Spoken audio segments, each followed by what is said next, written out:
அனைவருக்கும் வணக்கம். இன்னைக்கு மார்ச் 9. இன்னைக்கு தினமணி செய்தித்தாள்ல என்னென்ன செய்திகள் இருக்கு அப்படிங்கிறத பார்ப்போம். முதல் செய்தியா மாநிலங்களவை உறுப்பினராக சுதாமூர்த்தி நியமனம் அப்படிங்கிறத குடுத்திருக்காங்க. இவங்கள மாநிலங்களவை உறுப்பினராக நியமனம் செய்யப்பட்டிருக்கு. யார் நியமனம் செஞ்சிருக்காங்க அப்படின்னா, குடியரசுத் தலைவர் வந்து நியமனம் செஞ்சிருக்காங்க.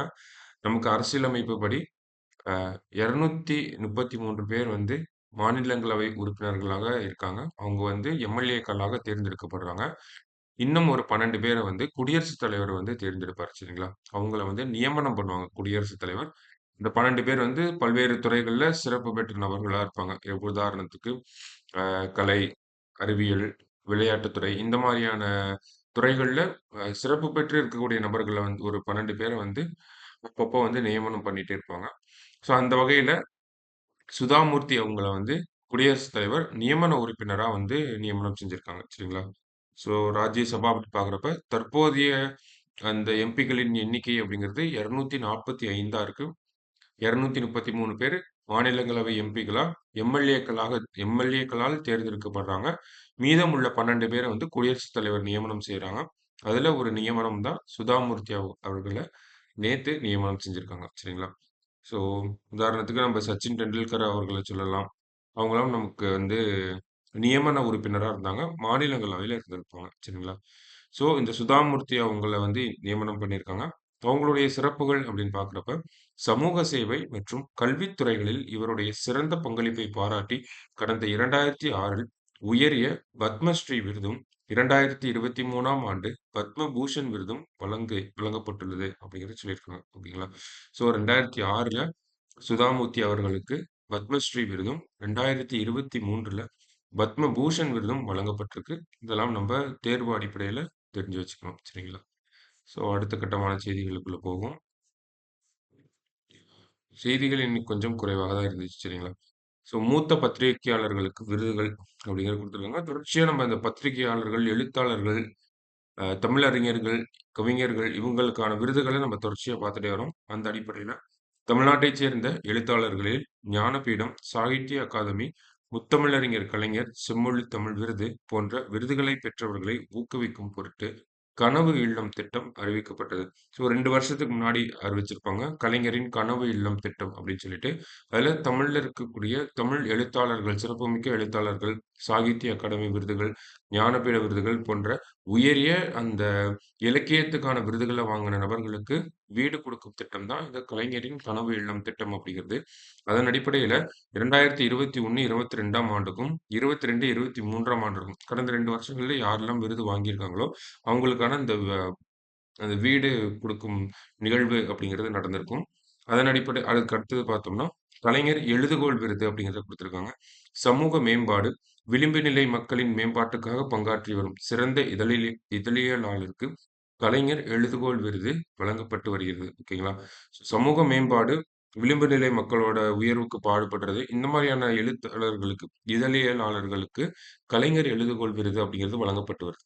அந்த வகையில 2022ஆம் ஆண்டுக்கான கலைஞர் எழுதுகோள் விருது, தினமணி முன்னாள் தலைமை நிருபரும், மூத்த பத்திரிகையாளருமான வி.என். சாமிக்கு முதல்வர் அளித்தார் அப்படிங்கிறத சொல்லியிருக்காங்க. கலைஞர் எழுதுகோள் விருது 2022ஆம் ஆண்டுக்கான விருது அப்படிங்கிறது வி.என். சாமி அப்படிங்கிற நபருக்கு போயிருக்கு அப்படிங்கிறத நம்ம தெரிஞ்சுக்கிறோம். சரிங்களா? அடுத்த கட்டமான செய்திகள்னு பார்த்தோம்னா, திருக்குறள். இன்றைய திருக்குறள்ல என்ன சொல்லியிருக்காங்க அப்படிங்கிறத பார்ப்போம். "அருமை உடைத்தென்று அசவாமை வேண்டும் பெருமை முயற்சி தரும்" என்கிறார் வள்ளுவர். "அருமை உடைத்தென்று அசவாமை வேண்டும் பெருமை முயற்சி தரும்" அப்படிங்கிறாங்க. "இது செய்வதற்கு அருமையானது என்று சோர்வுறாமல் இருக்க வேண்டும். அதை செய்வதற்குத் தக்க பெருமையை முயற்சி உண்டாக்கும். ஒரு செயல செய்யறப்போ, இது கடினமான செயல் அப்படின்னு சொல்லி சோர்வு கொள்ளாமல் இருக்கணும். அந்த செயல செய்யறதுக்கு தேவையான சக்திய முயற்சி தரும் அப்படிங்கிறத சொல்றாங்க. ஓகேவா? திருக்குறள் எண் 661 அதிகாரம் ஆள்வினை உடைமை அப்படிங்கிற அதிகாரத்துல. அடுத்த கட்டமா தமிழக அரசு சார்ந்த இன்னொரு செய்தி தான். பெண் குழந்தை பாலின விகித உயர்வு. 3 மாவட்ட ஆட்சியர்களுக்கு பதக்கம். என்ன செய்தி அப்படின்னு பார்த்தோம்னா, ஒவ்வொரு நிதியாண்டிலும் பெண் குழந்தைகள் பாலின விகித உயர்வுக்கு சிறப்பான முறையில் பணியாற்றும் 3 மாவட்டங்களின் ஆட்சியர்களுக்கு பதக்கங்கள் வழங்கப்பட்டு வருகின்றன. ஸோ இந்த பாலின உயர்வு எங்க பாலின செக்ஸ் ரேஷியோ அப்படிங்கிறத இன்கிரீஸ் பண்ண 3 மாவட்டங்களுக்கு வந்து விருதுகள் அப்படிங்கிறது தொடர்ச்சியா வழங்கப்பட்டுட்டு வருது. மார்ச் 8ஆம் தேதி. அதன் அடிப்படையில இந்த வருஷம் யாருக்கெல்லாம் விருது போயிருக்கு அப்படின்னு பார்த்தோம்னா, ராமநாதபுரம், காஞ்சிபுரம் மற்றும் ஈரோடு. இவங்க தான் முறையே முதல் 3 இடங்கள்ல தேர்வு செய்யப்பட்டிருந்தாங்க. அந்தந்த மாவட்ட ஆட்சியர்களுக்கு பதக்கங்கள் வழங்கப்பட்டிருக்கு. சரிங்களா? ராமநாதபுரம், காஞ்சிபுரம் மற்றும் ஈரோடு. அடுத்த கட்டமா பார்த்தோம்னா, அடுத்தது மத்திய அரசாங்கத்தின் சார்ந்த செய்திகள் அப்படிங்கிறது வந்திருக்கு. ஸோ நேத்து நம்ம பார்த்திருந்தோம் தேசிய படைப்பாளிகள் விருது அப்படின்னு சொல்லி ஒரு 20 பிரிவுகளுக்கு கீழ பல்வேறு நபர்கள் வந்து தேர்ந்தெடுக்கப்பட்டிருக்காங்க அப்படிங்கிறத நம்ம பார்த்திருந்தோம் இல்லையா? ஸோ அந்த வகையில யாருக்கெல்லாம் விருதுகள் குடுத்திருக்காங்க, அதுல சில நபர்கள மட்டும் இந்த இடத்துல குடுத்திருக்காங்க. ஸோ அது என்ன அப்படிங்கிறத பார்க்கிறோம். ஏன்னா 20 விருதுகள் மொத்தத்தையும் நம்மனால ஞாபகம் வச்சுக்க முடியாது. கடினமான விஷயம் தான். ஸோ மொத்தமா எவ்வளவு விருதுகள் குடுத்திருக்காங்க அப்படிங்கிறத சொல்லியிருக்காங்க. நிகழாண்டு 3 சர்வதேச படைப்பாளிகள் உட்பட 23 வெற்றியாளர்களுக்கு இந்த விருது வழங்கப்பட்டுள்ளது குறிப்பிடத்தக்கது அப்படின்னு சொல்லியிருக்காங்க. ஸோ மொத்தமாக 23 வெற்றியாளர்கள் இருந்திருக்காங்க. அதுல 3 பேர் சர்வதேச படைப்பாளிகள் அப்படிங்கிறதையும் சொல்றாங்க. தேசிய படைப்பாளிகள் விருது அப்படிங்கிறது முதல் முறையா இந்த ஆண்டு தான் வழங்கப்பட்டிருக்கு. ஸோ அதுதான் நமக்கு முக்கியமான விஷயமா இருக்கு. ஓகேங்களா? தேசிய படைப்பாளிகள் விருது எதற்காக வழங்கப்படுது அப்படிங்கிறத நேத்து பார்த்திருந்தோம். அந்த விருதுகள் குடுத்துட்டாங்க அப்படிங்கிறத இன்னைக்கு பார்த்திருக்கோம். ஸோ அந்த தேசிய படைப்பாளிகள் விருது அது முதல் முறையா வழங்கப்பட்டிருக்கு. அதனுடைய நோக்கம், மொத்தம் எத்தனை நபர்களுக்கு இந்த ஆண்டு விருது வழங்கப்பட்டிருக்கு அப்படிங்கிறதெல்லாம் தான் நமக்கு தேர்வுல கேட்கும். சரிங்களா? முதல் முறையா குடுக்கறனால நமக்கு எக்ஸாம்ல ரிஃப்ளெக்ட் ஆவறதுக்கும் வாய்ப்புகள் இருக்கு. சரியா? அடுத்தது ஒரு ஓடிடி தளம். ஒரு மாநில அரசாங்கம் ஓடிடி தளம் அப்படிங்கிறத உருவாக்கியிருக்காங்க. என்ன அப்படின்னு பார்த்தோம்னா, நாட்டில் முதல் முறையாக மாநில அரசே நிர்வகிக்கும் ஓடிடி தளத்தை கேரள முதல்வர் தொடங்கி வைத்தார் அப்படிங்கிறது சொல்றாங்க. ஸோ மாநில அரசாங்கத்தோட கட்டுப்பாட்டுல இருக்கக்கூடிய ஒரு ஓடிடி தளம். அத யார் பண்ணியிருக்காங்கன்னா, கேரளா அரசாங்கம் பண்ணியிருக்காங்க. அதனுடைய பேர் வந்து சி ஸ்பேஸ்ன்னு வச்சிருக்காங்க. இங்க குடுத்திருக்காங்க இல்லையா? சி ஸ்பேஸ் அப்படிங்கிறது. அதுதான் இந்த ஓடிடி தளம் அப்படிங்கிறத சொல்றாங்க.